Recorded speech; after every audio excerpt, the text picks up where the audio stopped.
Ever since we started the website 6 months back, there have been a spate of scams in India, and there's been outrage all across the country, and people have asked us, and there have been demonstrations, all pressing for punishment of people who are being indicted.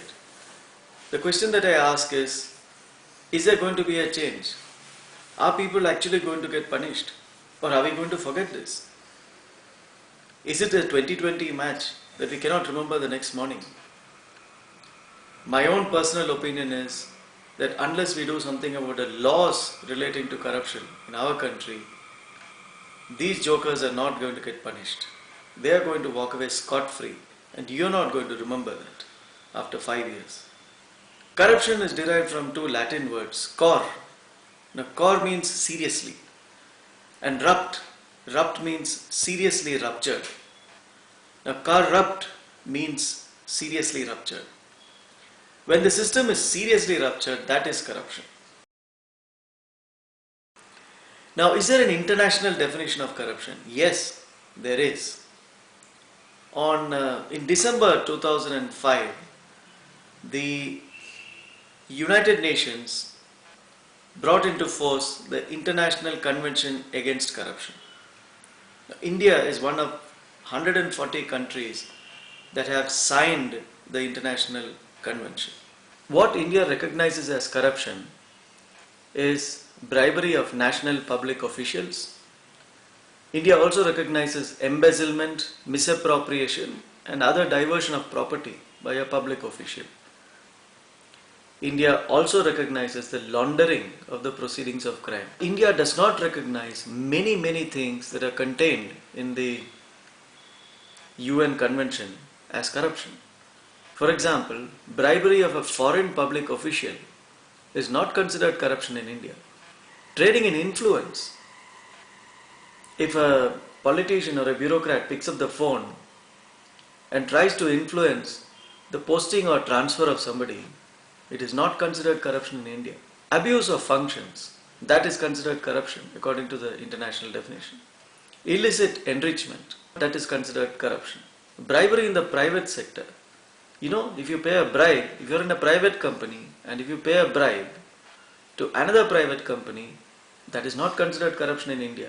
Corruption is a crime that can only happen if a government official is involved. Similarly, embezzlement of property in the private sector is not a crime in India. Concealment of money, but in India, no, that's not corruption. Obstruction of justice and liability of legal persons. In India, companies are not considered to be liable for the corrupt acts of their employees. Another key thing about the UN Convention is that it provides for asset recovery of illegal earnings. India does not have a law for asset recovery. So we cannot get back all the money, the trillions of dollars that are stashed away in foreign banks, because we've signed the convention, but we have not ratified it. And unless we ratify the convention, our laws need not change. And India is just one amongst 18 countries which has not ratified the convention. Now, what will happen if we ratify the convention? Politicians, bureaucrats and businessmen who recommend and lobby will be punished. Politicians who call up the cops and judges to influence investigations and court cases can be jailed. Corrupt businessmen who bribe each other will be in jail too, and their companies will be punished. People who conceal their money will be caught. Money earned by the corrupt wrongfully will be forfeited. They cannot get away by paying tax on their illegal earnings. And if you pay a bribe abroad, you will still be punished under Indian law. So Indians will not be able to bribe anybody anywhere. Corruption undermines democracy and the rule of law. It leads to violation of human rights. It distorts markets. It erodes the quality of life. And it allows organized crime, terrorism, and other threats to human security to flourish. We need India to sign the UN Anti-Corruption Convention latest by January 2012. We have a full year ahead of us.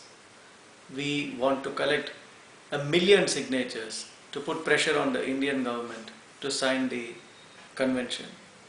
Please sign up today. Let's make a start. And please tell your friends and relatives to sign up on this campaign. If we don't raise our voices, we will not have a corruption-free India.